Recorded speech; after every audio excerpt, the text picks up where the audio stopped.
Hello, everyone, and welcome to this special episode of the BitPinas Webcast. My name is Michael, the editor-in-chief of BitPinas. So, to give a brief background, BitPinas is established in 2017. We are an online news site and the longest-running crypto publication here in the country. So, my name is Michael, and I started covering crypto news since 2017. And so far, it's the first writer covering local crypto coverage full-time. So, we are joined today by Coins.ph. Established 10 years ago, it received the license in 2017, the same time that BitPinas was started. And BitPinas have been covering the country since then. So today we are joined by Wei Zhou, the CEO of Coins.ph. Hi Wei, and welcome to BitPinas. Thanks, Michael. Thanks for having me back. It's been about a year. It's been about a year, Yeah, yeah. really excited to show my face here with and share everything that we've been doing here at Coins with everybody. Thank you, Wei. So before we start, we just have a bit of an icebreaker. Let's do it. So we're Don't going to embarrass me too much. So we're going to show some faces, and we just want you to share some thoughts about this person. Okay. So for this to be not controversial, Okay. we are removing any local people. So No problem. okay, so the first one is SBF, Sam Bankman Fried. Uh So huh. what are your thoughts on this person? Have you met him before? I not only do I know him, I was his first real investor when I was at Binance. I see. Yeah. And do you have any thoughts on Very disappointed in what he did. Very disappointed. I think he had a bright future. I first met him in December of 2018 at in Hong Kong, I and see. then did a lot of work together. I think he actually, his very disappointed about what happened, I see. and very sad for everyone who's lost money on the platform. I see. I think that's a good start, no? Anyway, this is the next person. So this is Justin Sun. So I know him as well. Justin's he's we've collaborated on things. I think we listed TRX and then also supported the TRC 20 chain for the USDT here at Coins. I think Justin he's a survivor. I mean, I think he's quite controversial in many aspects, and then he's like a moth seeking the fire every time something loud comes up. he always finds a way to He win wants the to be as news. close to it as possible. But net, I think I think through all these years, what you've seen that he's a survivor. Yeah. So and I think Definitely. I think he'll survive a nuclear holocaust if there is one. Yeah. So thank you so much Uh-huh. for that. No, we are now going to begin our program. So first of all, for those who don't know you, Mhm. can you please introduce yourself? Who is Weizu as Coins.ph or a brief background? Yeah, sure. Hey everybody, this is Wei. I'm currently the CEO for Coins.ph. I took on the role March last year after I worked with Joffrey Capital together to buy out Coins from the previous owner, which was Gojek. Prior to I would say running Coins, I was a CFO at Binance for 3 years, from 2018 to 2021. And that was my introduction into crypto and into Web3, into blockchain, into exchanges. So I owe a lot of my learnings, my network, and I think just the know-how of crypto from the time that I spent there, which was actually probably prior to Binance. I think I ran Grinder for about 2.5 years as their vice chairman. I also did a buyout of that. And then prior to that, I was a CFO for three different startups based in China. For Grinder, I was actually based in LA. And then prior to that, I started off my career as a banker at Goldman Sachs in Hong Kong. So I think my track record has been always been helping businesses to scale, whether it's in China, whether it's in the U.S., whether it's with Binance when it was global. And I hope to do the same here with Coins. I see. So from the first time that we have actually interviewed, so by the way to our audience, so the first interview of Wei as CEO was also with BitPinas last year, and a lot has happened since then with coins. And I just want to circle back at that time. So at the time that you first arrived at Coins.ph day one, what was like your first impression? So what do you think already for the perceive? What do you think was working? What do you think was not working? And what you did at that particular point in time? Yeah. Like what I thought, this is a kind of like, I wouldn't call it a not a joke, but just sort of like an analogy that that's like a lighthearted situation. I thought Coins was a great asset. I thought it was a sleeping giant that because of COVID, because of the owners, previous owners who didn't really understand the value of crypto and the business and the potential, I think it actually was slept on for many years. And I felt like, when I first arrived, I felt like I need to do some, like I need to give it some shock therapy to wake this thing up. So I thought it was very sleepy. That would be my, like, both in terms of culture, in terms of product. They only had like 5 or 6 tokens listed. All right, so it didn't have a lot of product offerings, but it was functional. I think the It was people working. it was working, right? So I think, despite all of the challenges it had, I think it was a working app, but it's just that it was kind of sleepy, right? That was sort of my initial feeling. So I think try to sort of shock it to sort of, to activate it, and then that's when I think a lot of the challenges started to float to surface.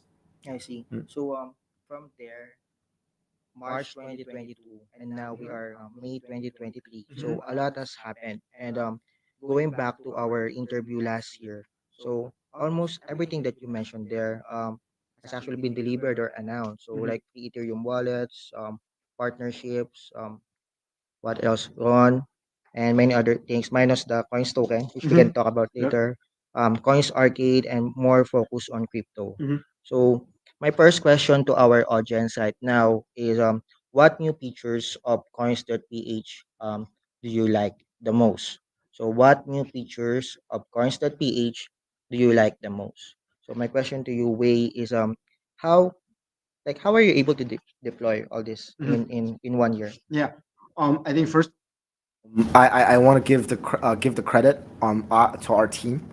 I think both sort of the existing team that was at Coins when we acquired it, to basically the team that we've spent the last 12 months to sort of to rebuild.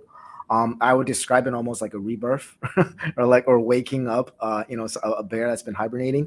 I think a lot, and I think one thing is that I think the previous sort of management team and the sort of the staff, I think I want to thank them for their dedication, actually, and for the support during the transitional period, as well as basically, keeping the lights on and keeping the engine running during all of this time. We didn't have any downtime.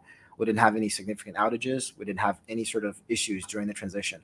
And I think, but during that time, I felt like to really return Coins to its crypto roots, and we actually needed, I would say, new blood in terms of people that actually came from the industry, people that had like experience in the industry. So I was luckily, I had some ex colleagues of mine who had left Binance and that joined me, in terms of our president David, who's a longtime colleague of mine who helped me to build the fiat business within Binance, as well as our VP of product George, who I actually launched Binance US with, as well as several other, our chief operating officer San. So sort of like, I didn't just drop in here by myself. I actually had a fully stacked team that had experience, I think, with both building exchanges, as well as rolling out products and rolling out sort of, because I think we had a pretty good game plan in terms of what we wanted to do with crypto, what we wanted to do with Coins in terms of adding more crypto native features to it. I see. Okay.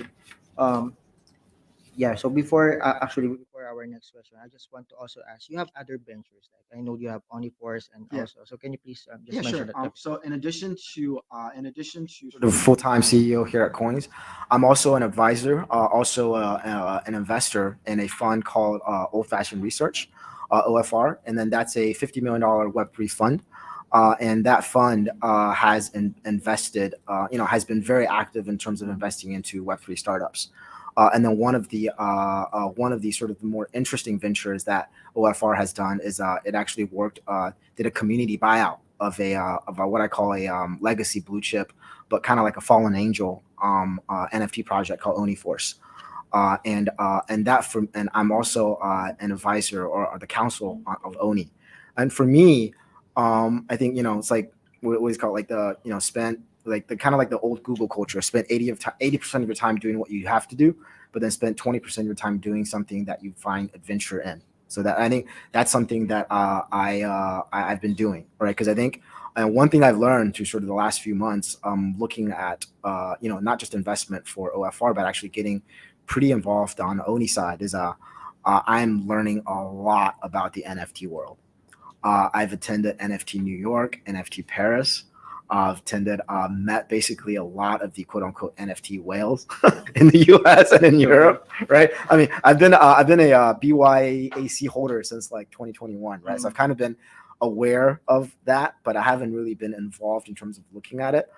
And I think what I hope to do is like, what I hope to do with Coins is for Coins, bring sort of like top tier projects and tokens, right, and listings and games and all that stuff to our users here in the Philippines. And I feel like there's been a disconnect because I see a lot of NFT entrepreneurs here as well. But I feel like there's a mass disconnect between sort of what we're doing here on the ground in the Philippines vis-a-vis kind of like US, like what I call blue chip projects. Because I think that's sort of like what I'm trying to, what I'm helping to build with Oni. But I do think that a lot of that know-how I want to share with the community here as well. I see. So I'm just checking about what are your investment thesis on that one. So I think it's kind of similar to coins.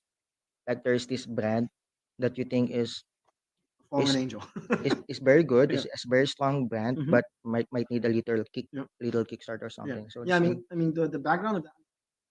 Yes, the investment thesis is quite similar. It's like I think we can revitalize it with both capital, with better management team, and basically getting more native in terms of what you're trying to do, right? And then I think for coins is basically I think we have to become a crypto native company, right? And then we can build upon what we're like. I think I'm going back to what I said about coins. I think one of the biggest advantages of coins is actually its licensing, right, as well as it's sort of like it's kind of brand here in the Philippines, and then it's a good name, right? And I think I now hope to take that brand once we sort of establish our foothold here in the Philippines to take that to other regions as well. I think we'll touch base upon that later about sort of the internationalization of coins, right? Expanding our footprint to outside of the Philippines, and sort of like what critical competitive advantages that we would have by being a Filipino company going global, right? And I think that's something that's actually I think that's sort of the running theme that I want to touch upon and then expand upon for coins for the next 12 months. So when we come back here again, I'm gonna be like, hey, yeah. this is the first international company coming out of the Philippines. That's hitting a home run in other markets around the world, right? And then we have a talent base here that I think are already serving global audience. It's just that not in a managerial role, right? Yeah. So I think that's something that I want to sort of that thing that's the next culture shift for coins. But going back to Oni, I think then again, yes, like I think there is an opportunity to revitalize like a blue chip and to bring it into sort of like to be one of the top 5 NFT, because I think the evolution for NFTs is that what you're seeing is that you have to shift your mindset from running an NFT project to actually running a sustainable business. And how do you do that, right? And I think that's the biggest challenge. And I think what has really helped me to sort of crystallize is I think I come back from that venture being even more bullish on crypto.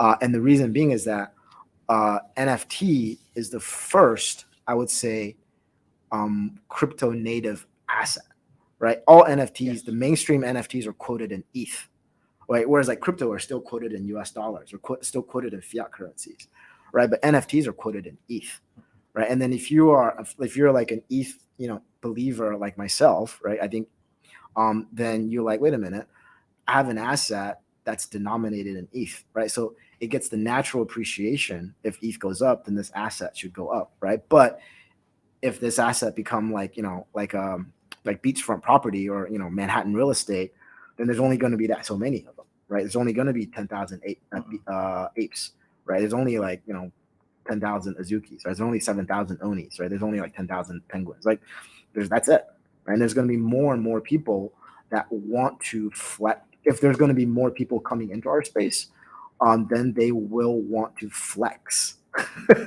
right? It's no, like a compare, like it's no different than guys buying watches or girls buying Hermes bags. Like you want to flex, but how do you flex in the digital world, right? You flex with your PFP, Yeah. right? So And yeah, so for me, it's like, wait a minute, like there's this digitally native asset, right, like NFTs, and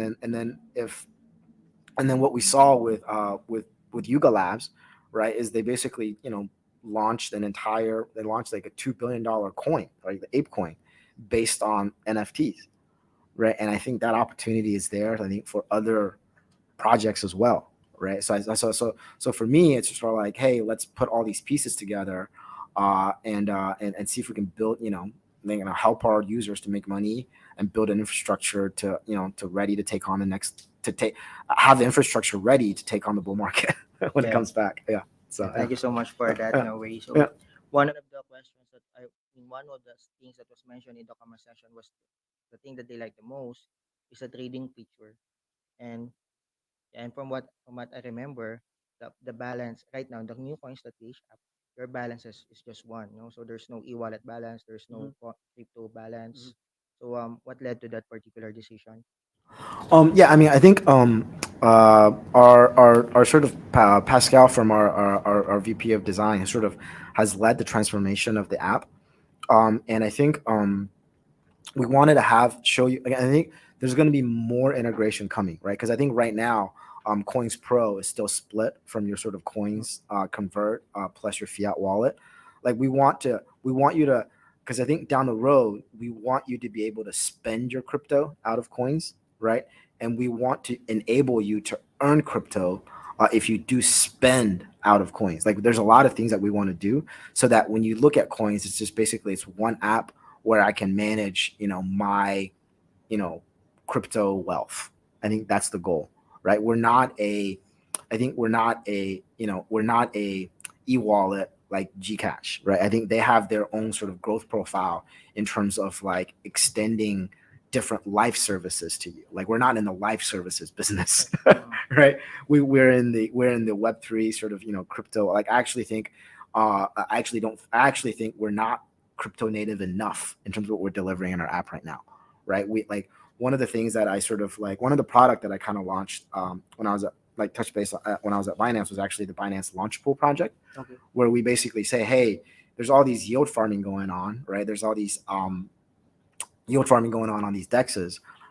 Can we bridge that type of product into a centralized exchange, right? And then that was a very popular product in that, if you can just stake your BNB, you can basically earn, additional tokens, right? Cumulative earning, maybe each individual earning is like 2 to 3%, but cumulatively, you can get up like 50, 60% return if you just sort of stake your token, right?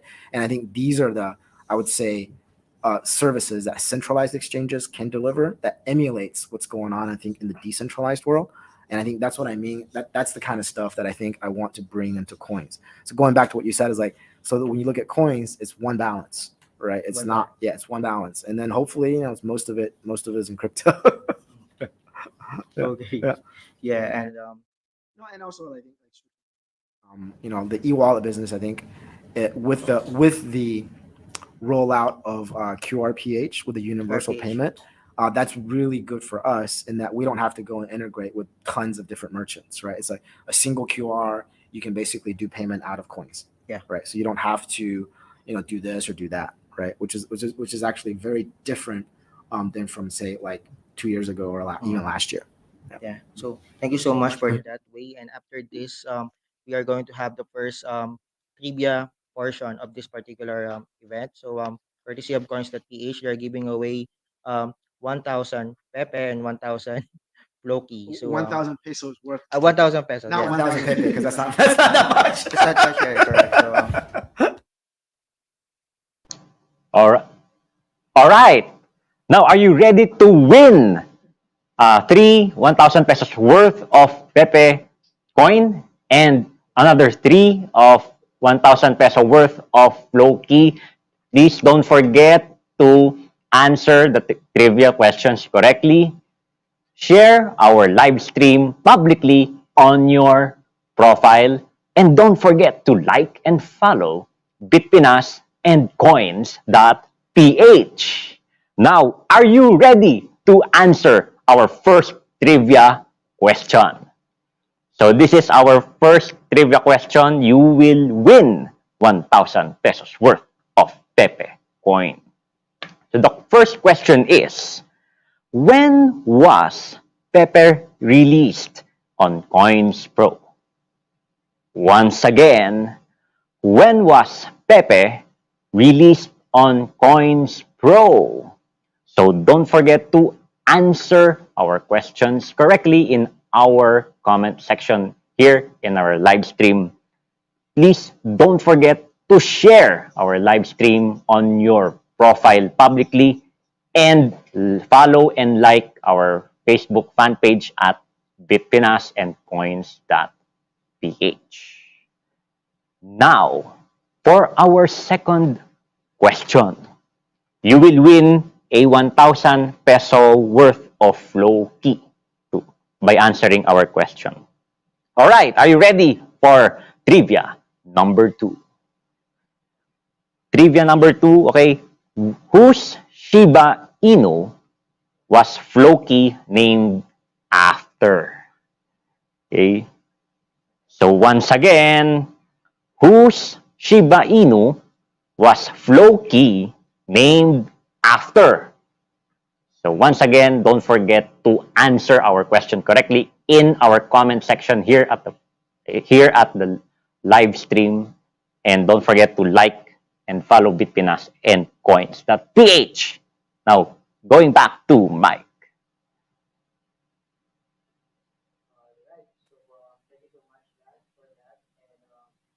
Yeah, you can win 1,000 pesos worth of Pepe and 1,000 worth of pesos worth of Loki when you answer those questions. So now we move on to the next I guess the important one. Sure. I mean the one that we are the one reason why we're here. So the recent app upgrades or the Yeah. I guess the infra upgrades of Coins.ph. No?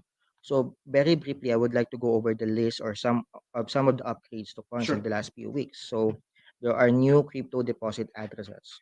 There are transaction history. There's some changes there. And then on two-factor authentication. And then as we mentioned, Coins.ph Coins Pro balances. Mhm. Um, and numerous other updates to the coins products and services, even with Bitcoin Cash. Mhm. And then there's the crypto to another crypto is not supported. I Mhm. think the last time I checked until further notice it is said. So my first question here is what led to the decision to implement these changes in in a very short time frame. Like I think the first time we knew about this was actually just last month. Yeah. So Yeah. I Yeah. thought it would be gradual or something, but things happened very fast, way fast. Yeah, I want to get it done as soon as possible because I think so this is something that I remember last year I came in, like I wanted to provide shock therapy. I wanted to hit the road running. I think what I told you is like we want to get back on listing, right? At least couple of new tokens per month. We wanted to sort of add a lot of features, but we weren't able to do that. I think 3 months into sort of the into the business as a CEO of Coins, I realized that the system infrastructure was actually like 2016, 2017, right? But the problem is that the airplane or the train is moving, right? We can't stop the train, right? We can't interrupt services. So what we've done is we actually built a completely separate tech stack starting around September last year.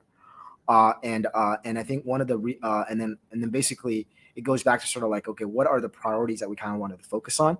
So that's why if you look at December last year is when we released Coins Pro. So we basically rebuilt a new match engine, order book matching engine. That was what was released. And then based on sort of that tech stack, we started gradually migrating some of the behind the scenes services, wallet management. That's why I started sort of like around Chinese New Year's, around January, February this year. You see that we started listing new tokens on Coins Pro, right? We added Ron, we added I think the Ethereum tokens, we added Binance chain support, we added I think TRC chain support.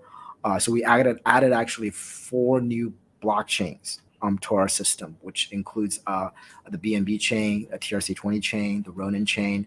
And I think we updated the XRP chain, right? I think those are what was added, and we have I think 1 or 2 more chains coming up. So I think once we upgraded the wallet, then I think we obviously had to make changes in deposit addresses and how sort of crypto. I think that whole upgrade came through. But then you started then things started moving to the surface in terms of like the look and touch and feel of the app. We had an app revamp in March where we actually put in a much cleaner looking, right, and then put crypto sort of at the heart and center of the app. But I think this is where I think the user feedback in that a lot of the original or a lot of the existing Coins users still used our fiat services in terms of load, in terms of bill payment, in terms of cash in, cash out, in terms of other stuff. I think that's where the upgrade gets a little bit tricky because each one of those payments is a different API into an external vendor that we have to tap into, right? So I think this is where I think as we so what we're doing on the back end is we're actually migrating our users in terms of your information, in terms of your asset balances from the old tech stack to the new tech stack. And I think so we're kind of like almost trial by fire a little bit in that I think you're going to have a lot of I wouldn't say complaints, but you're going to have a lot of just bugs that sort of get sorted out. But I think one thing that I think the team has done a good job on is that I think we've collected those feedbacks and try to fix that as quickly as possible. For example, I think we had an OTP outage for about 12 hours about 2 weeks ago, and then we had a lot of deposit withdrawal with different channels. Right, you can't deposit or you cannot withdraw to certain channels. But I think all of that got fixed. I think I told the teams like if things come up and we know what it is, get it fixed within 24 hours or at most 48 hours. I think most of the stuff got fixed in time. And I think I think we're about halfway through the migration for the Android users. The expectation is to finish all of the migration from a user perspective so that all the users have been able to move on to the new tech stack, I think, by the end of this month. I see. Yeah. So I think that's what's going on. I think what we've done a poor job on is communicating that. Yeah. Right. That's my next question. Yeah. but- So we've done a really poor job of like letting user know, like, hey, there might be issues over the next 48-hour period. Don't worry, your money's there, your assets are safe. Right? We're not stealing your money. Nobody's stealing your money. It's just like if you need to the services might be down for an hour or 2 hours or 6 hours for this upgrade. I think we've taken that feedback and we will be much more active in communicating, be like, hey, this feature will be down for 48-hour period. And this feature, and then, okay, now this is done. Now try it. I think we'll be much more active in doing so. I see. So you think that Coin should have done better in communicating on this particular Absolutely. one. I see. So you mentioned the timeline. So after this month, so what happens? So everything is fixed, or what could users expect at that time? I think a couple of things expect. I think this is where it's actually you should be able to get back to using coins like you used to, right? The other thing that I think there's the two biggest complaints is basically just I've been using this button for 2.5 or 3 years. Okay. Now that button is gone. Right? What did you do with my button? Right? So we are going to I wouldn't say roll back, but make it easier for users to discover, or for you don't have to click maybe 3 times to get to a page of where you can basically buy load or pay electricity or whatever. We're going to try to make some of those move those buttons up a little bit. I think that's so that you don't have to, maybe it's like not 3 layers down, maybe it's 1 layer, 2 layers down, right? So you can expect to find the most used features to be more discoverable, right? I think that's number one.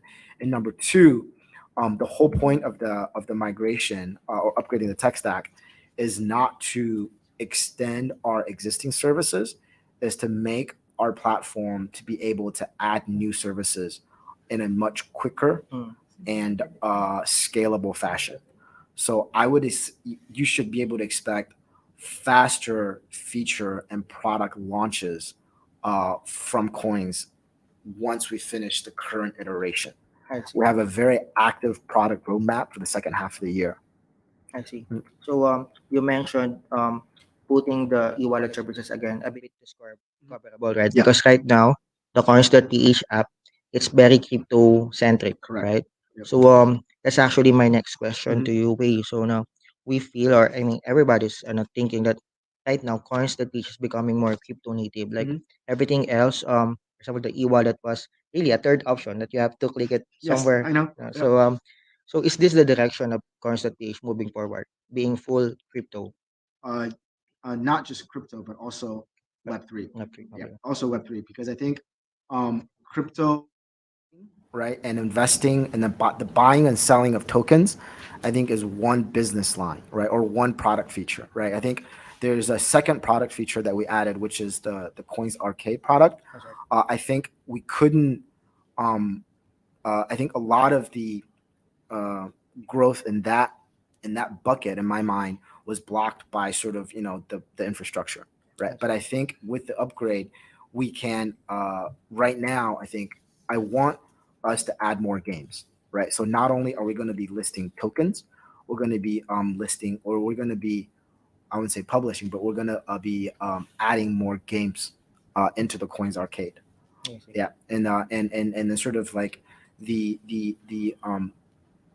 so what I call is, like, I think I want to increase the breadth of our product in the Web3 space. So in addition to crypto trading, you can actually play games directly, and maybe something on the NFT side down the road. And then the third major one that I think that I want to mention is uh, I want to make changes to our fiat product. I Like I mentioned before, I think with QRPH, there's a lot of things we can partner with Mm. people on, right? Because I think one campaign that we did last year was we did a campaign with Globe, where Globe users can, within the Globe app, convert their Globe loyalty points into crypto, right? And then we ran out of crypto. We had to, like, over in a 48-hour period. So instead of like converting them for, like, Those are the coffee, vouchers, right? yeah. So instead of converting, and Globe's direct feedback is that that is a very popular program, I see. right? One of their most popular programs, more popular than like coffee or chicken. And people want to convert, like, even if it's like 5 pesos, 10 pesos of Bitcoin, Ethereum, people wanted that, right? So I think that's something that we think we can be more active on the fiat side. I see. Yeah, in terms of like spend and earn, kind of an idea, I right? So see. that's sort of the direction that I want to go in on the fiat side. I see. Yep. So you're mentioning that in the future, more coins, more games, Mhm. and better fiat things or initiative. I think we want to be the preeminent crypto reward platform for fiat services. So any offline merchants that wants to give out loyalty points and to bring crypto as part of their as part of their marketing promotions or loyalty promotions, we want to help them to be able to enable that. I Yeah, see. because I think that that's something that, because that would bring reward to our users and to their users. All Right. right. Yep. Okay. Yep. So thank you. Question now to our audience. Thank you so much for tuning in. So, what crypto do you like to see next in Coins.ph to get listed? What crypto do you like to see next in Coins.ph to get listed? So, my question on that particular one way is that, yeah, you mentioned that it's really fast. I mean, the listing right now has been Mhm. really, really fast. So, it's a bit unusual on how things work Mhm. with, I guess, with local exchanges and Mhm. all. Is there any how is the process of listing? So you listed, so if you see there's volume, or do you need regulatory approval or something We like that? do need to get regulatory sign off I see. on the listings. I think we do have a token listing process, an internal vetting, both from our legal team, from our research team, from our compliance team, and we do have to sort of check the boxes in terms of our, and then that listing process does get reviewed by our regulator.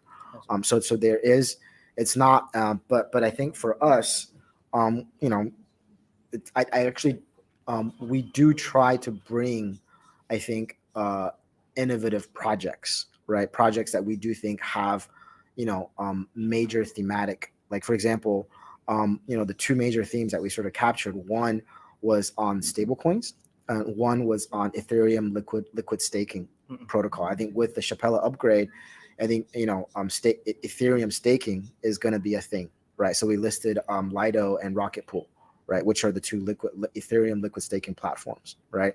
I think with what's going on in the stablecoin world, with the sort of like I think with what you saw with the BUSD of USDC, right, and then the continued uncertainty with USD, I think there's going to be probably more competition. So we listed a couple of sort of like stablecoin protocols. Like I think some type of decentralized protocol, decentralized stablecoin, or non-fiat based stablecoin could be interesting, right? Because I think we went down that road, and I think the other major theme that we want to support going down the road is actually L2s, so layer twos. Layer twos. Yeah, and I think and on the mem coins, right? You can't call yourself a serious crypto exchange if you don't have mem coins, right? Mem is actually a huge part of the crypto culture, right? And mem coins is a huge part, I think, of the culture here as well, right? Just because of they're quote unquote cheap, right?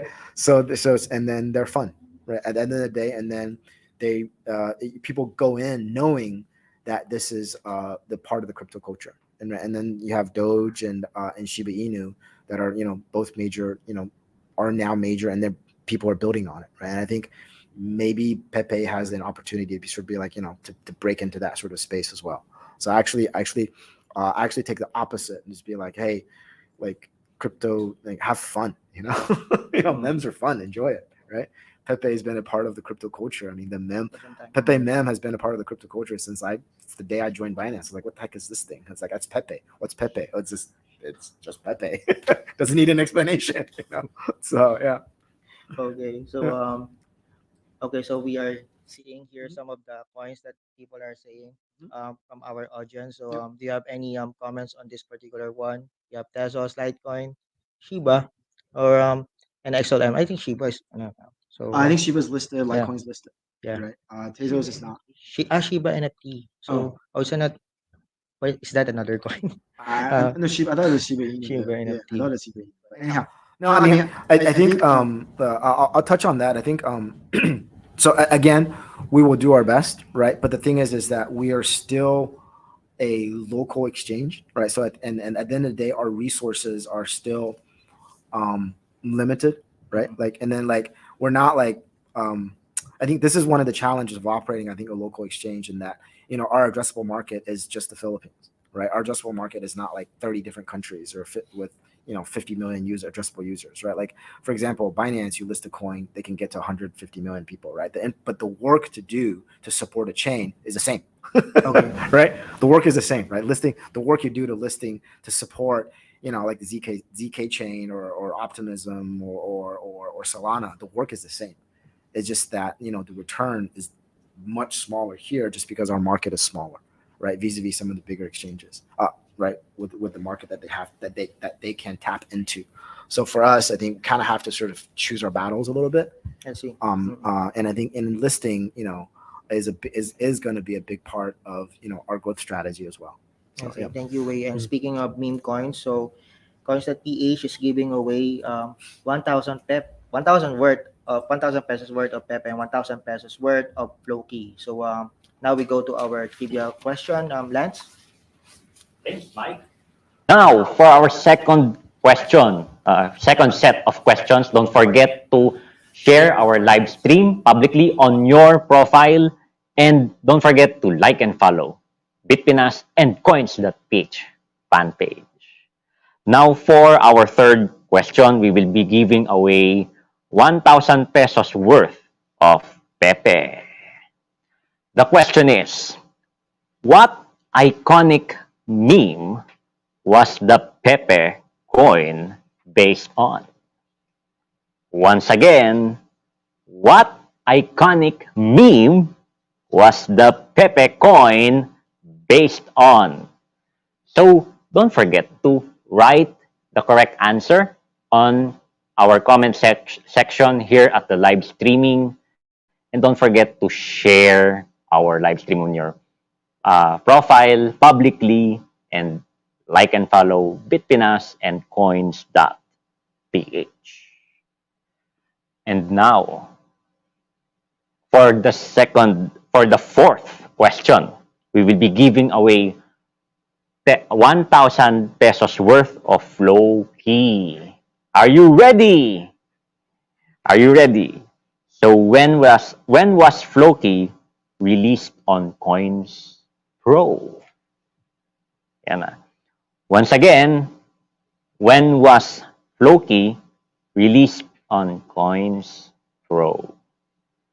So please answer the question correctly in our live stream. Don't forget to share it publicly on your profile and like and follow bitpinas.com and coins.ph. Now back to you, Mike. We are now on this quick Q&A also from our audience. So if there are questions, just let us know. Lance will be mentioning them during this particular stream. So we have a set of cues here way Sure. from we collected from the audience from Sure. their customers. So the first one is the Web3 efforts of Coins.ph. So you touched on this a little bit. So in January you launched the virtual studio, and then you had numerous collaborations with Axie Infinity. You Mhm. yourself was in AxieCon, and then the Ron Validator with crypto influencer Kuku, Mhm. and also the Coins Arcade. So Mhm. you mentioned this a bit briefly earlier. So we just had this particular or maybe myself. No? So so I will ask now. So is Coins.ph planning to launch like a publicly separate non-custodial coins like Coins Wallet, like MetaMask, like Trust Wallet? Is that something that you are looking at? I don't think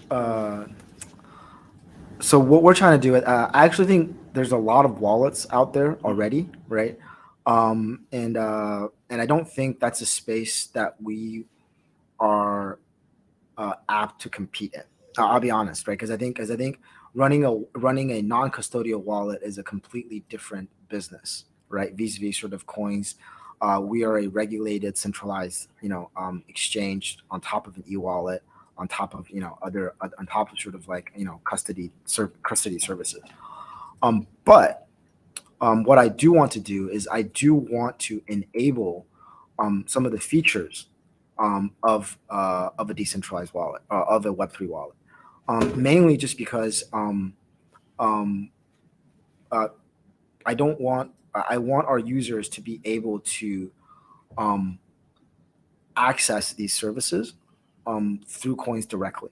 I think that's what we've that's sort of like the proof. What I call the proof of. So the biggest proof of concept in that is actually the Coins Arcade, right? Where our users can actually they because I think one of the so I'll come back to sort of the how later, but the what is people generally want to like they don't want to like you know buy like how the flow works right now, right? Is that you buy crypto or you buy ETH or you buy Solana or you buy Matic and then you basically move it into your other wallet and then you open the browser in the other wallet to access your services, right? And then to basically get that money out, you have to sell it into whatever and then sell it back into fiat, right? So it's actually, 5 or 6 hops before you even can get to what you want, right? And then but if you are a game and you want people to play you, you don't even.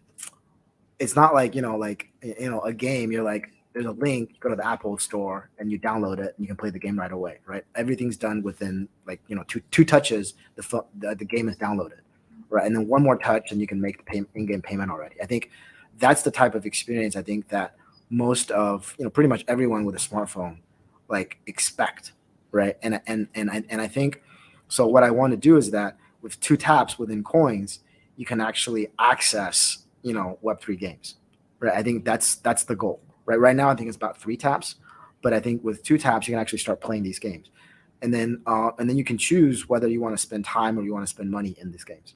I think that's the experience that I want to build. That's the what, right? The how is the hard part, right? The how is the hard part, right? The how is like, wait a minute, to log into these games, you need to have a MetaMask, right? Right. But what we try to do is like, why I don't need to build another MetaMask. If I can embed some of that services within Coins, right? So sort of that's what we've done. I think with Coins Arcade, we've embedded a Web3 wallet within your coins, right? Where the it's non-custodial actually. How So, you can yeah, so there's a non-custodial wallet inside of Coins.ph. inside the coins wallet, Okay. inside Coins Arcade right now. We haven't really publicized it just because I think, like, to be honest, like normal users, they don't really care. To be honest, they don't. They, as long as I can move my money whenever I want to, right? I don't really care if it's custodial or non-custodial, as long as I have access to it, right? I think non-custodial is the future, right? But the thing is that you're gonna need a lot of bridges to sort of to get there, right? And I think, like right now, most of the users are still sort of in the Web2 world right now, right? And then for them, the user experience, what's blocking users from trying Web3 services and games and other, is actually the user experience is just not as good, right? So how do you ease that, right? So it's like, like one thing that you said, 99% of the money in the world is still in fiat, right? And then 99% of like the users in the gaming world are still in Web2, right? So I think, how do you bridge that? I think is one thing, and I think we hope we can facilitate that with coins, right? We hope that that would be the biggest takeaway. It's just that, but like I said before, the how is the hard part, right? And then our previous infrastructure tech stack couldn't support what we want, but support the what, right? Which is 2 taps and you can play a game, right? But you do have to, the private key does have to get stored somewhere, right? And then the user should have control and access to it, right? So that it is non-custodial, right? I I think, see. yeah.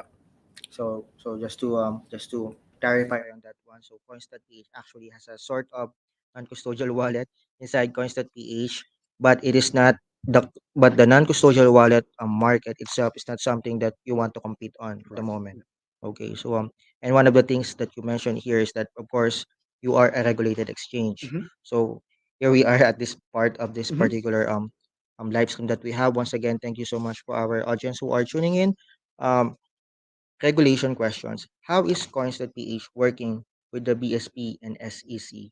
I think this is something that not a lot of people actually understands or so. But if you can just explain that simply, how is a license exchange working with the BSP and the SEC Yeah. and the So other regulators, yeah. whatever? So we have many regulators here for coins in the Philippines.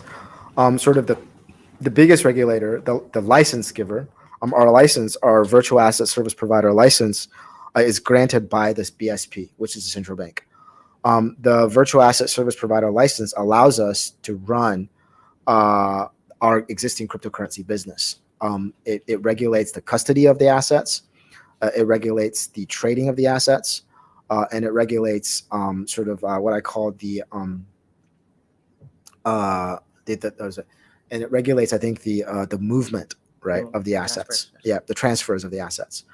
And what I mean by that is that we're pretty much managed on the custody of the assets. It's managed no different than the banks. It's like we basically have regular audits by the BSP. They actually go into our cold wallet and they actually see, like, do you actually have what you say you have? Okay. Right. It's a regular audit, right? And then they know. And then what one thing that I was delighted by was how knowledgeable our regulators are about the industry. Like, I agree. and I don't say that Really? lightly because I've traveled around the world and met with different regulators in my previous in my previous job, right? I've met regulators all over the world, right? And I think I'm pleasantly surprised at how knowledgeable our regulators are. You can't BS them, I see. right? Yeah, you Okay. can't BS them. They know who the service providers are, because I think there are key infrastructure service providers in our industry, right? Whether it's from wallet management, or whether it's from on-chain due diligence, because I think in addition to running like one of the biggest challenges running a regulated business is that not only do you have to perform what I call KYC, know your customers, right, which is basically, do a selfie, do a picture. I think one of the challenges for coins is that we actually have to regularly update your KYC. It's not like I see. you do your KYC once and then that's your information for 5 years, right? Okay. And then for us, we actually have to, within a certain amount of time, you have to update your picture, you have to update your ID. It's very painful. I see. It's very painful for the users, right? It's not a good user experience. We're going to try to figure out how to make that as light touch as possible. But the other big thing running is that you have to run what we call know your transaction, which is KYT, right? There are vendors that actually track whether that on addresses, right? Whether that address where you're sending the money in or sending the money out to is actually quote unquote illicit, or is it red, yellow, or blue, right? That there are vendors that actually help you on that. And the third bucket is actually the travel rule, which is basically, as a VASP, you have to kind of get information on who are you sending the money to, and where is that money coming from. I think these are that's a new rule, right? That all VASPs, I think, around the world will have to follow. But Philippines is one of the first East Asia exchanges, like in Japan, Korea, Philippines, and Singapore are the first ones that have to sort of implement that. Yeah. So and I think that's just on the BSP side, and then on the SEC side, less so now. There is a bill that's going to maybe merge the VASP license, move it from, because I think the primary focus of VASP before is more on AML, which is anti-money laundering, and counter financing of terror. So it's like these are the key banking rules that you kind of have to follow. But I think the next iteration, and custody, obviously, right? Because because you're no different than the bank. You're custodying user assets, right? Like, do you have your user asset one for one, right? Which we saw. We thought FTX was like, a quote unquote regulated exchange, but it actually wasn't, right? They weren't audited by the Bahamian regulators at all, like we are here, right? So outside of BSP, SEC, I think, will have to come into the equation to make sure that, hey, are you a fair dealing exchange, right? Because all exchanges, you have to provide fair dealing, right? Are the trades on your exchanges real trades, right? Okay. You're not trading against Your the users, are customers, not trading against yourself, right? You're not taking advantage of customers. I think crypto regulation will evolve from sort of more AML banking regulation focused to more trading focused, right? And then you're seeing that, I think, in Hong Kong with sort of the regulation coming out there, which is actually more trading focused, right? And I think, but I do think, at least here, in my conversations, the regulators in our space are actually quite knowledgeable. They've been following what's going on. They know what's going on, and I think, and they see an opportunity, I think, to grow the industry as well. I see. Yep. So And outside of that, there's other bureaus that look at other aspects of our business that I we see. sort of have to, like, for example, marketing. We have to basically, all of our marketing has to be signed off, right? And then yeah, so that's just small bits. I see. Thank you so much for those Mhm. clarifications, Wei. No, so some of the comments that we constantly receive, for example, at BitPinas, is you mentioned the KYC. So Mhm. why do I have to do it again? Yeah. So thanks, you clarified on that one, and you also mentioned briefly the travel rule. The travel rule, no. So just a brief background for our audience, no. So there is this global anti-money laundering organization called the Financial Action Task Force, and which the Philippines is actually a member. And one of their rules, or so-called, is the travel rule, wherein exchanges domiciled in member countries must actually know what will be the beneficiary address. So that is something that we see on Coins.ph. So when I transfer crypto to somebody else, or even to my own other wallet, You have to I have to say note it, you have to that this note who is is it. whose wallet that I'm sending this money to.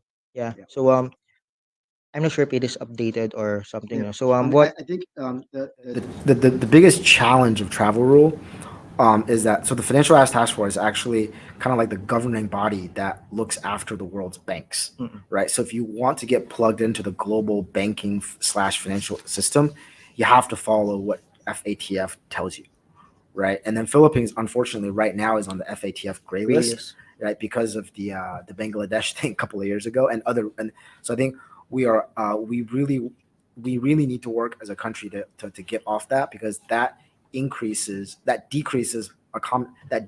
financial access, I think, for our banks, and that actually increases transactional costs for our banks, and all of that gets passed through to us, right? The end customers of the banks. So for us, we want to sort of like do our part in helping us to get off the gray list, right? So that's why I think we're pretty actively in the travel rule. The challenge of travel rules is kind of it's like a funny side bit is that it actually if you really enforce the letters of the law of the travel rule, sometimes you actually violate data privacy. Yeah. Right, Okay. right, yeah. Like for South Korea, right? If a South Korean customer of an exchange, right, is sending money to someone else, then someone else would wherever that exchange is would have to get the information of the guy sending it, which is the KYC information of the South Korean guy.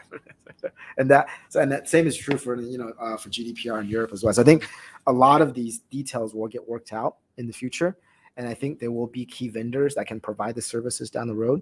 One of them, which and we will be using their services, so that there is a trustless sort of like safe place where the user information can be shared but is protected. I think that's something that is super key right now.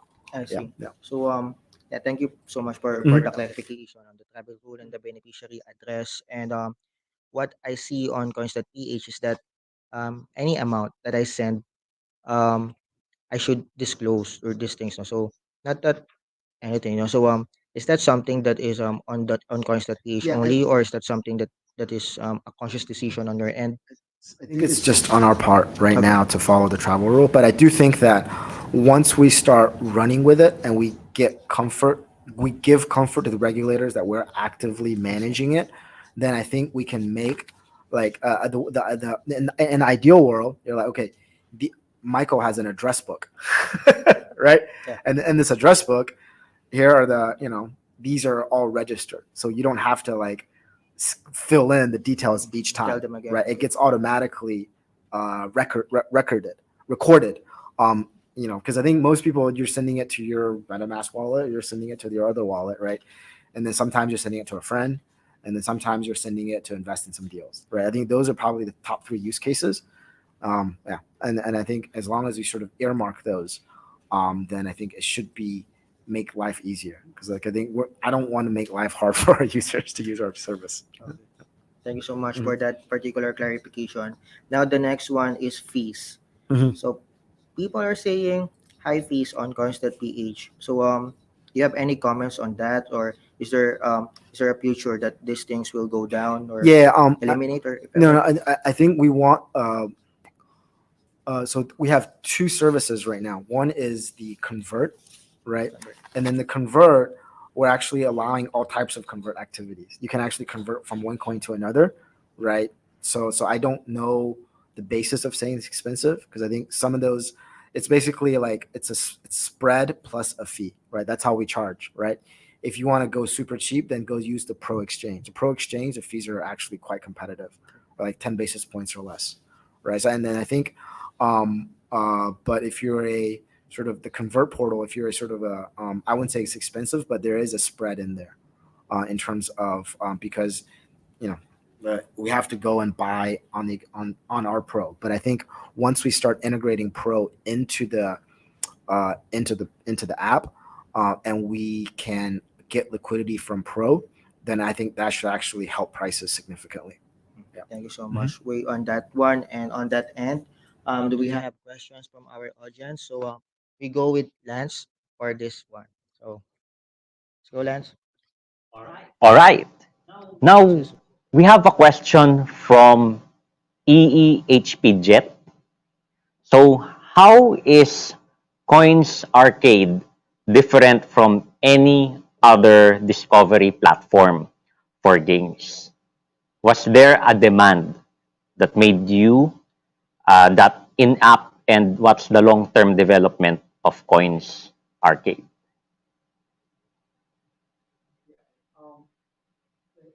For Coins Arcade, we want to have um, we want to make we want it to be a place for our users to find the next Axie. That's my big goal, right? I think like because I think in our industry there's two big things. One is called a proof of concept. I think Axie was a huge proof of concept in terms of playing and then earning, right? Obviously, the earning potential is kind of inflated due to the market and due to sort of like or whatever the market or whatever the unrealistic expectation.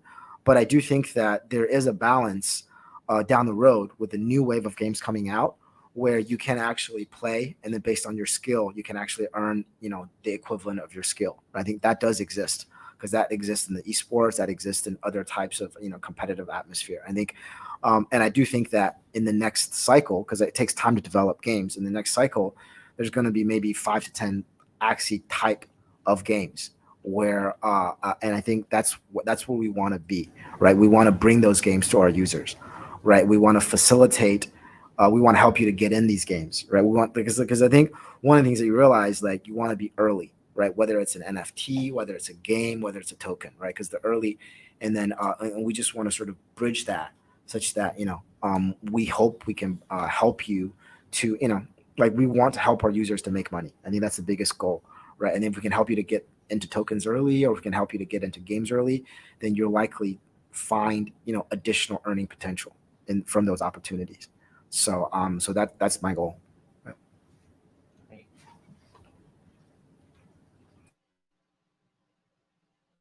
Thanks, Wei.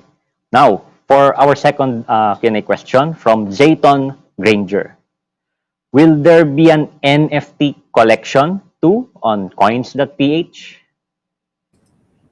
There are no immediate plans, I think, for NFT on Coins, because I think NFT doesn't really work with centralized exchanges. NFT works in a NFTs exist in a decentralized marketplace, right? And then you already have OpenSea, right? And then Coins was actually the first exchange here in the Philippines to list Blur, which is actually a up and coming. I think it actually does more trading volume on NFTs vis-a-vis OpenSea, right? And I think and we also have Looks Rare listed as well, which is another NFT marketplace.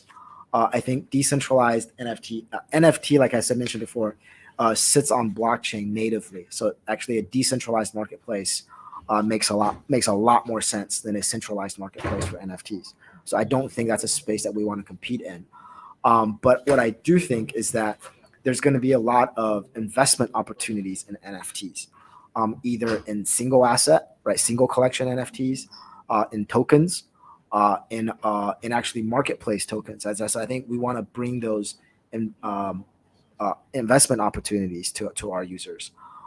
So I haven't, in my mind, I haven't really figured out, how a regulated centralized exchange business like ours, if there's other ways for us to do it. Maybe we can provide an easier access to these marketplaces. To first, I'll take it back. To not only provide access to these marketplaces via our Coins Arcade wallet that I mentioned before, or we can get first mint opportunities, right? Because there's two ways to make money in NFTs, right? First of all, first mint, right? Because price is cheap.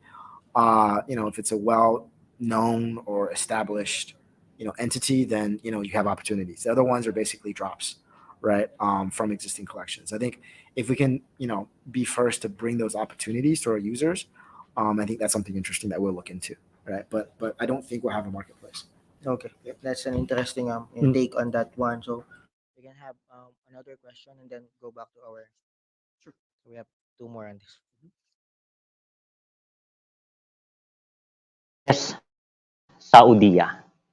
Noting that the spread is quite high, which is synonymous with low liquidity on the exchange, which makes it susceptible to market abuse and manipulation. What kind of programs and systems do you have in place in terms of maintaining trade authenticity and surveillance compliance? The order book is actually pretty public. I mean, the order book exchange on Coinsph, you can actually see the buy sell orders. You can see the buy sell order book as well. So I think that one generally, and I think, like I said before, we're in the process of building more liquidity into it. But just by being in a bear market and being in a single country exchange, it's tough to get Binance type of order book running, right? I think that's just. But I think what we're doing now is instead of sort of what I call is basically we're actually laying down the infrastructure. I think for the next bull run. I think that's what we're doing right now. So and I think knock on wood. I think going back to sort of market observation. I think we talked a little bit about it. Is I think 2022 was actually pretty bad. Like I think it was pretty bad for everybody across the board. It's bad for personally. It's tough for our business. I think it's for everyone. It's basically like a come to Jesus moment for everyone that's been in this industry for a long time, right?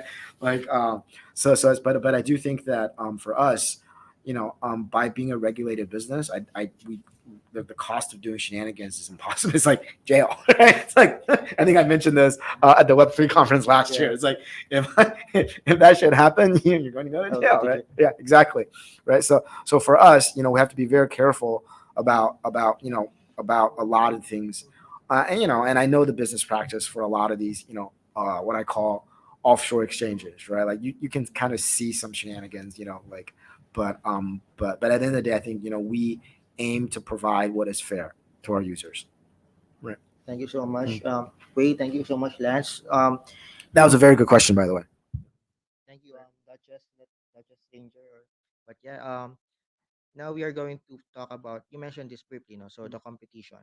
Speaking of other exchanges, or speaking of exchanges in particular, so last year and this year we have seen the entrance of the local e-wallet players, the major e-wallet players. We have Maya, we have Gcash, are now dabbling on into crypto. So Maya has their own license, Gcash has their as Gcrypto as well. So what's your take on this e-wallet services now going into crypto?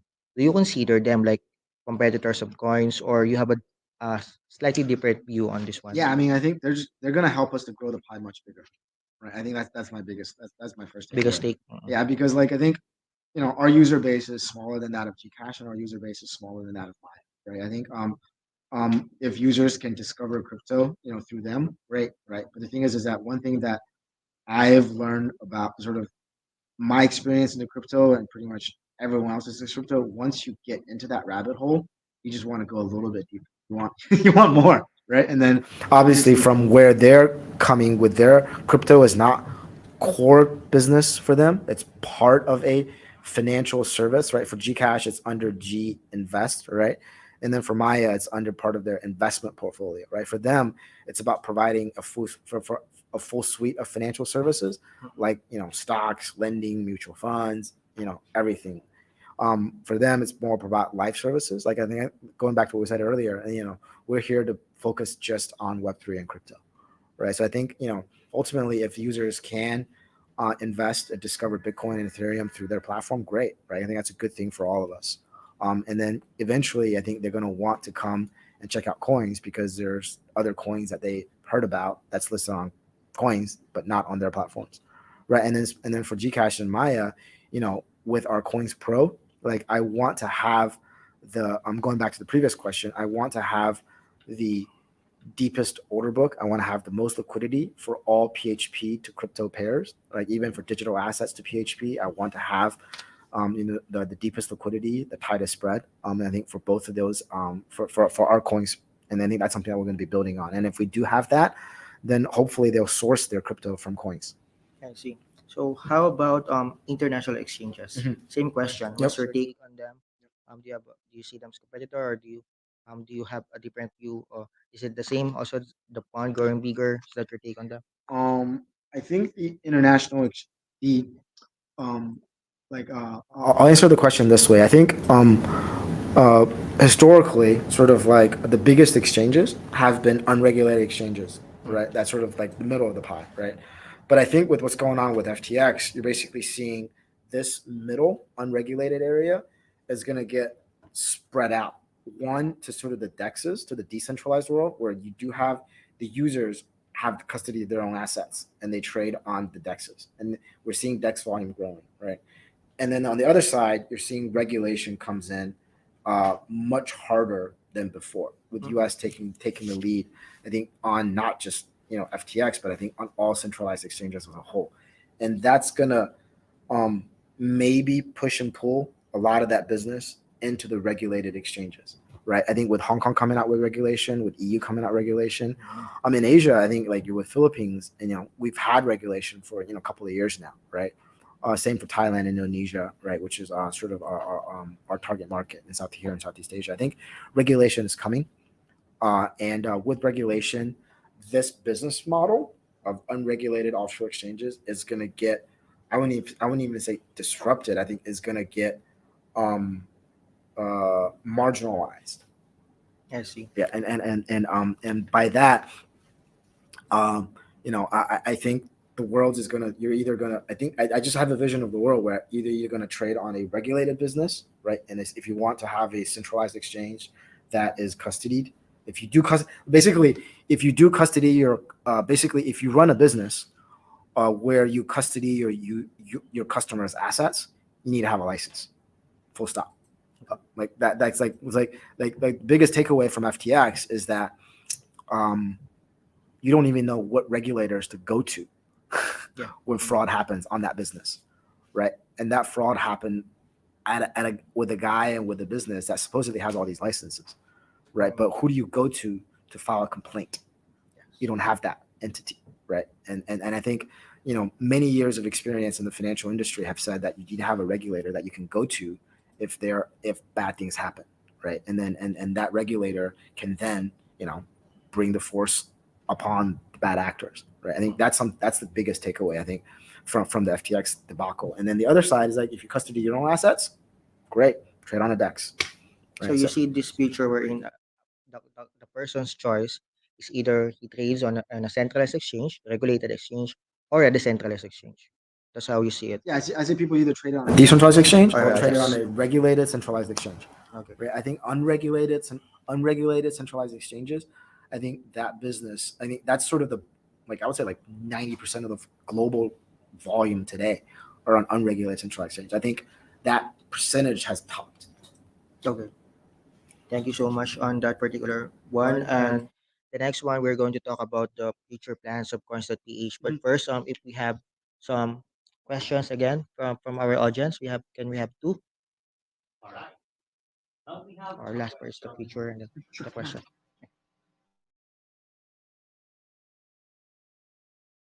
Question from Kuku Crypto. Yeah. So, does Coins.ph will support DeFi, eventually native to the app, like Coininvest or staking platform? Staking is challenging. Staking, this touch is actually a centralized exchange providing staking activity here in the Philippines is a regulated activity. We actually need to get permission from our regulators at the SEC to basically provide staking services, because they see staking as a yield generating product.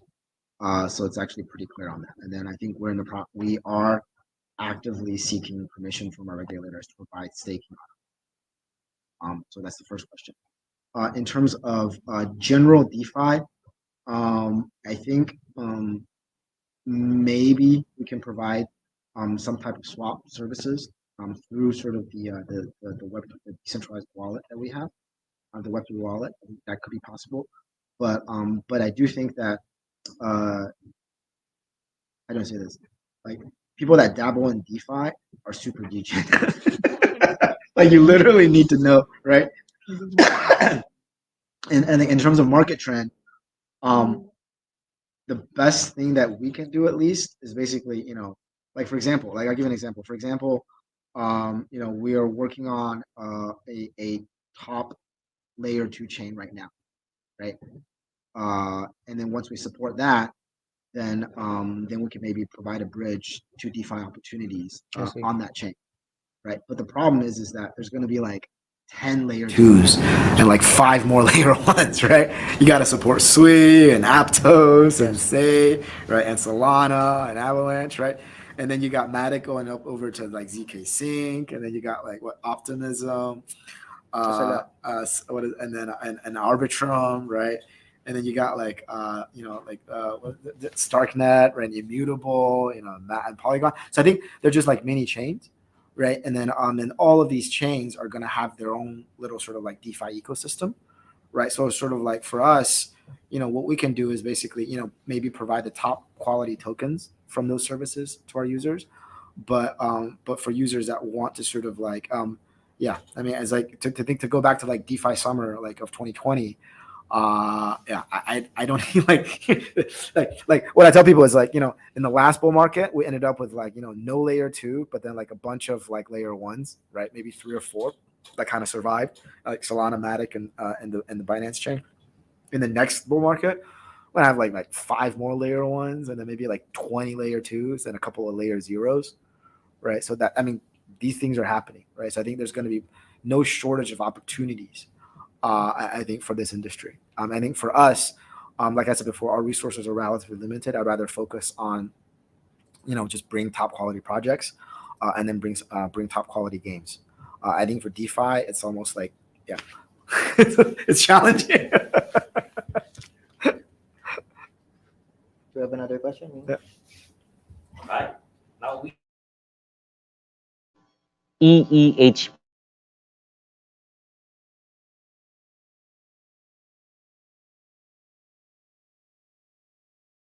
their money. So although some of them are already refunded, and Coins.ph having issues with OTP. What are the tech measures that Coins.ph have in place in order to avoid what Gcash experienced and for OTP system to always work?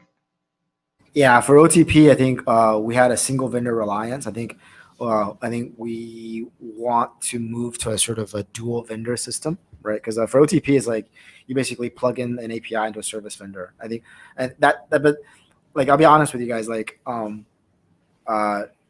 pretty much all fintech sits on a bunch of APIs.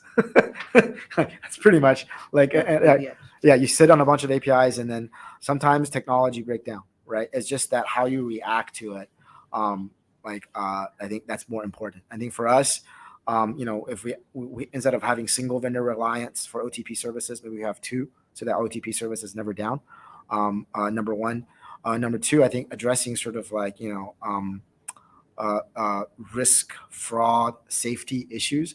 I think like that's like sort of the number one priority for all crypto businesses, is like how do you make sure everything is secure and safe, right? I think for us, we have a top tier, I would say, risk management team in place. We have a really good security expert in place, and then we were recently the first, I think, exchange here in the Philippines to have an ISO certification for security, and not just because I think for security there's like actual technology security. There's basically different layers, right? There's staff security, infrastructure security, as well as it's not just technology. But a lot of the fraud that takes place is actually like human. It's actually human error that causes some of this stuff rather than sort of tech. So I think, and from our perspective, if we just put in like best practices in place, based on our ISO certification, we kind of have that. So I think that gives at least a sense of a safety blanket, I think, for us. Yeah. Thank you so much for that question. Once again, thank you so much for tuning in to our BitPinas webcast together with Wei Zhou of Coins.ph. We are now in our final stretch of our conversation. Um, Now we are going to talk about the future of Coins.ph, the future plans. Now, um, you have we have a Coins Thailand, right? The Yes. Coins.coin Yeah. Thailand, and you have this license now in Mauritius. Yes. So, talking about international expansion, Mhm. is the Philippines, is our country getting smaller for Coins.ph, or where is Coins.ph headed? Is it going global or what? Yeah. Sort of. I'll take that as a two-part answer. I think for me, the aspiration has always been to provide our services to as many people as possible, except we will do it in a regulated manner, right? We will only provide services when we have a license, when we are permitted to provide those services via a license granted by the authorities, right? For Coins, when we took over the business, there's a sister company in Thailand called Coins.ph that is a licensed crypto broker dealer from the SEC in Thailand. We are trying to figure out ways to integrate these services. Just as I said before, if we support Solana per se, we should be able to provide that token and Solana related blockchain services to as many people as possible, right? Not just, to the users in the Philippines. So I think with some of these global licenses and other regional licenses, I think we can provide this exchange service and the Web3 gaming service to more people, right? Because the barrier to provide these services is actually not capability, it's actually licensing. If that makes sense. I view it as no different than, like, say, HSBC providing banking services, right? HSBC provide banking services in China, in Hong Kong, in Singapore, in UK, India, US, right? In each of these regions, it's called HSBC, but then they have to basically get licensed in each of these countries. Correct. Like same for Citibank and same for DBS, and even like our banks going in other regions as well. Less so than before, right? But you definitely see more international banks coming here, right? So I think that's sort of the model, right? But the underlying infrastructure they have, whether it's in compliance, whether it's in custody, whether it's in tech and infra, that's shared, right? That's same. It's just that the branding and then they have, in each country, they have to follow sort of country specific rules for providing financial services. I think that's the industry that we are in, right? And I think as the industry grows up, these realizations and then these sort of will materialize. Yeah. So for us, so that's the first thing. The second part of the answer is yes. We do want to go international, and then, like I said before, we want to be the first Filipino company to go international. Not first. I'm sorry. There are other ones, but the first fintech, the first crypto. Yeah, we want to be a homegrown Filipino company actually taking our services global. Thank you so much on that one. And speaking of finance, Mhm. the Coins token. Yeah. Is this something that you're still pursuing? Is it in the back burner, or and why create a token if ever? And would there be needed regulatory clearance on this particular one? So a token from a company. No comment. No comment. I don't want to overpromise on this one. Okay. Yeah, no, I think it's like I said before, it's very natural for exchanges to have an exchange token, right? So I think, and then one way for us to expand our service, to build our exchange, is to attract more users, and then it's very natural to basically to award people that use our services with our exchange token. I think all of these things have been tried and done before. Like, for example, when in my previous job when I was at Binance, we actually helped Toko Crypto to launch their TKO token in Indonesia. We helped Lazarus, which is kind of controversial now, to launch their WRX token on their exchange. So obviously I have experience in this area, but I think anything beyond that will get a little bit more controversial. It's getting quieter, our voices. So, I guess it's time next for our trivia question. So go back to Lance. 1,000 pesos worth of floating, 1,000 pesos worth of Pepe.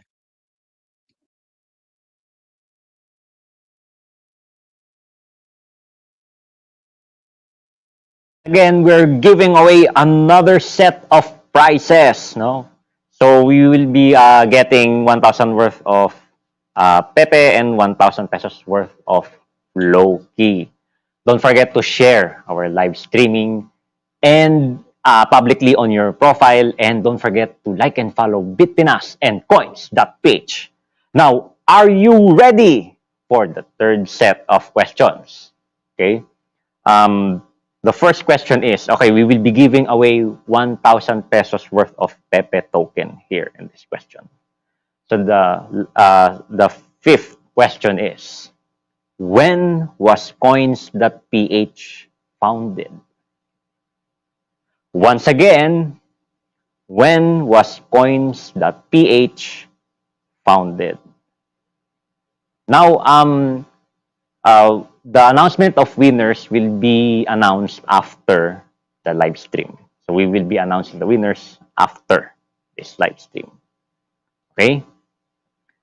Now, for our last question, we will be giving away 1,000 pesos worth of Loki. Are you ready? All right. So the last question is, what was Coins.ph first token? Once again, what was Coins.ph first token. So once again, don't forget to share our live stream publicly on your profile. Like and share BitPinas and Coins.ph, and we will be announcing the winners after the live stream. So back to you, Mike. for tuning in. Now, this is the final stretch of our Q&A with Wei. I would just like to ask you, like, and I believe you also have an announcement, like, what's in store for Coins.ph in the next 3 months? So, what's in store for Coins.ph in the next 3 months? Yeah, we have a really fun game coming out. Yeah, Fun game. it should be it should be a first release. I think they're gonna first release it to our audience here on Coins, and then we hope to do a lot of fun stuff with it. It's actually a fun thing to do. It's like a social kind of. It's like a. I think it's like a social game. So it's like a fun activity that we want to actively promote. I think that's something, and then I think with the integration of Pro and into the Coins app, we're actually have a really exciting announcement in that we're actually going to come out with an affiliate slash referral program. So anybody, including BitPinas, you guys can join our affiliate program. Like we signed a major partner today. I see. We'll be making an announcement tomorrow. Yeah, and then with the referral code, I think you can actually earn by getting people to trade on coins. I Right? see. Yeah, and I think we're gonna make it standard. It'll be a very competitive rebate structure. So I think that's something that's really exciting for us. Okay, Yeah. so there will be an affiliate token in Coins.ph.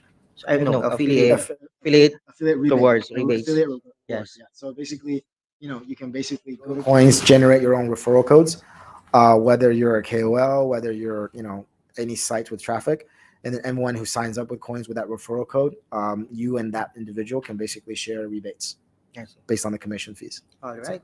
So and also Wei, I believe you have an announcement on. I think we can announce it now. Yeah. Yeah. Oh, that was the big There's an announcement. There's That's another one. We're bringing in. Huh? Sorry. We're bringing in. Oh, sorry. Yeah, no.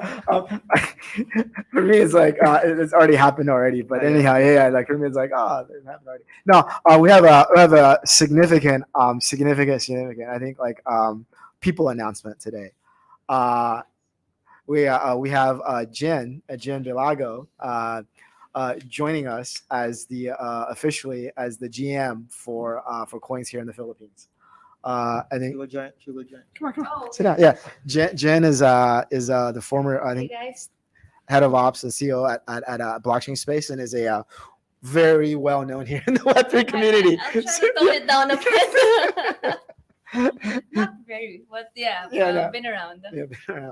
But, Yeah. So Jen, just a brief question. So why did you decide to join Coins.ph? Yeah. With Well, that have you special. listened to what he said for the past hour I've and a half? been, We're but very, very excited. I think going back to what we've learned for the past. Well, for me in particular, what I've learned last year is Web3 is about communities, and we're here. And as Wei mentioned, we're here to make sure that Coins will be here for the Filipino community and build a brand and a global exchange with Philippine-based operation. That really made me excited about joining Coins, and making me proud as a Filipino. Right? We have global aspirations.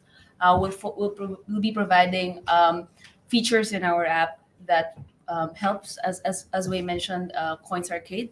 Because if you look at the Philippines, a lot of people got onboarded into crypto because of GameFi, and seeing that Coins is looking into becoming a distribution channel for games, Web3 games, tapping into the user base here in the Philippines.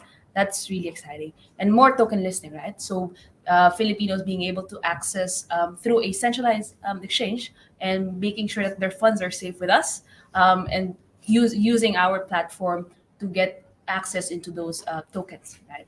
And being able to share in the wealth creation brought by Web3. So yeah, very excited to be building here with Coins, and I think we're very aligned in terms of the vision towards becoming Coins the preeminent crypto Yes. here in the Philippines. And congratulations on Wei. Congratulations, Jen, on this particular thing. And that's the last part of our other question. And Thanks, Mike. I just want to ask you guys. Big don't move like that. Yeah. So why Coins.ph in one sentence? So before we to both of you. To our users, Yeah. um, it's fun and fast. Coins equals crypto. Okay. So thank you so much, Wei, and thank you, Jen, for agreeing for this interview. I appreciate the candid responses. So I'm not sure if we can publish them, but let's go, let's do it. Go for it. So this has been a very incredible conversation. We gained some insights a lot on the Mhm. KYC, the FATF, and all. I hope our audience found the discussion really helpful for them to understand coins, to understand the regulated businesses here in the country. So yeah, don't forget to follow BitPinas. Don't forget to follow Coins.ph for stories and interviews of the most important crypto things that are happening in the country. Check out bitpinas.com and remember to always do your research, and because ignorance is really very very expensive. So thank you so much and have a great night, everyone. Thank you. Thanks, everybody. Yeah. This is awesome. Thanks, Mike. Thank you. Thank you. You good?